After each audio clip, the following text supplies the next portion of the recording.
Welcome to The Explainer. So today, we're diving into this really weird new language that's taking over social media. It's like a secret code, right? And it's all designed to fly under the radar of these super powerful algorithms. I'm sure you've seen these words popping up in your feed, right? Unalived instead of, killed. Or sex instead of, well, you get it. And yeah, it sounds kind of ridiculous, but believe it or not, there's a really serious reason behind all of it. And that's really the big question we're trying to answer today. Why is everyone talking so weird online? Is there some secret list of banned words that's forcing everyone to do this? Or is there something else going on here entirely? Okay, so this whole coded language has a name, Algospeak, and it's all built on this one single, really powerful idea that has just spread like wildfire all over the internet. Yeah, that's the core of it. People are convinced that the algorithms, those invisible systems that control what pops up in your feed, are going to just bury or even punish their content if they talk about certain topics. So what do? They come up with these creative, kind of bizarre workarounds. So this really brings us to the heart of the matter. It's basically a showdown, right? Creators on one side and these massive, powerful algorithms on the other. It's a classic battle, people versus the machine. All right, let's look at a case study. Meet Alex Perlman, a content creator. So Alex was making videos about the Jeffrey Epstein case, and all of a sudden, they noticed something really weird. Videos that were totally fine everywhere else were just disappearing from TikTok. And here's the thing. TikTok never really said why. No specifics on what rule was broken. So Alex was left completely in the dark, just guessing, with strikes piling up against their account, which, threatens their whole livelihood. So what did they do? They started speaking in code. They started calling Epstein the Island Man, just hoping that would appease this mysterious black box algorithm.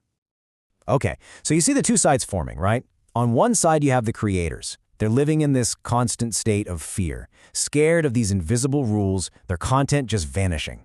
But then you have the platforms, and they're telling a completely different story. They're basically saying, nope, you've got it all wrong. I mean, you look at the official statements from YouTube, Meta, TikTok, they all say the same thing. This whole idea of a secret banned words list, it's a myth, they say. They argue their systems are super smart, that context is everything, and that they only take stuff down for really clear, obvious violations of the rules that everyone can see.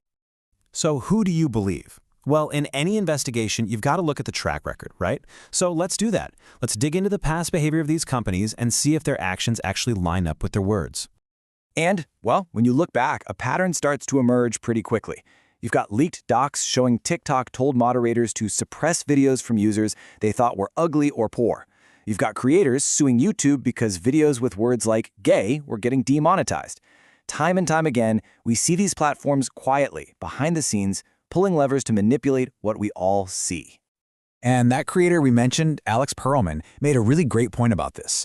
Remember when TikTok admitted they had a secret heating button to make certain videos go viral? Well, as Alex said, if you've got a heater button, it's pretty logical to assume you've probably got a cooler button too. Okay, but this is where the whole story takes a really fascinating, kind of weird turn. Because it turns out this isn't just about what the algorithms are actually doing.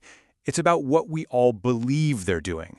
And that fear, that can be just as powerful as the real thing. So get this, back in August of 2025, your feed might have been blowing up about this massive music festival happening in LA. People were talking about all these huge headliners. The only catch? It wasn't real. The whole thing was fake. Music festival was actually Algospeak for widespread immigration raids that were going on across the country. And creators were totally open about it. You had guys like Johnny Palmedessa basically winking at the camera, saying, hey, yeah, we got to call it a music festival to make sure the algorithm shows you this.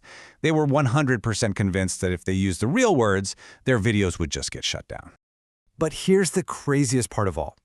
Researchers looked into it, and they found zero evidence that the platforms were actually censoring videos about the raids. In fact, and this is the kicker, using the music festival code word actually made the videos go more viral. It created this sense of being in the know, like an inside secret. So it created this totally false feedback loop that just convinced everyone the censorship was happening, even when it wasn't. And this phenomenon actually has a name. It's called the algorithmic imaginary. It sounds academic, but it's a pretty simple idea.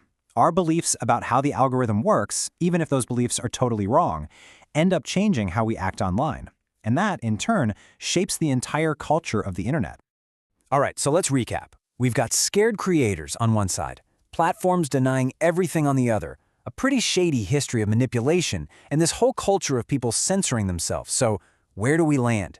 What's the final verdict on this whole Algospeak mystery? So, is it all just in our heads? Are we all just part of some massive misunderstanding? Well, as you've probably figured out by now, the answer isn't a simple yes or no. It's complicated. The real truth is that all this confusion, it's not a bug in the system, it's a feature. These platforms are designed to be opaque, to be black boxes. And what that does is it forces creators to constantly guess, to just throw stuff at the wall and see what sticks because nobody actually knows the rules. So if there isn't some secret list of naughty words, then why make everything so confusing? Well, according to Professor Sarah T. Roberts at UCLA, if you want to find the real reason, you just have to follow the money. And really, it all boils down to one thing: profit. Social media platforms make their money from ads, so their number one goal is to create a nice, safe, comfortable space for those advertisers. All the confusing rules, the weird moderation decisions, they're just tools to manage that space, to walk this tightrope between keeping us engaged and keeping advertisers happy. It's all about maximizing profit. So, in the end, the culprit isn't some secret list of words hidden in a vault somewhere. The real culprit is the system itself, a system that actually profits from keeping us all confused. That ambiguity? That's the whole point. That's the control.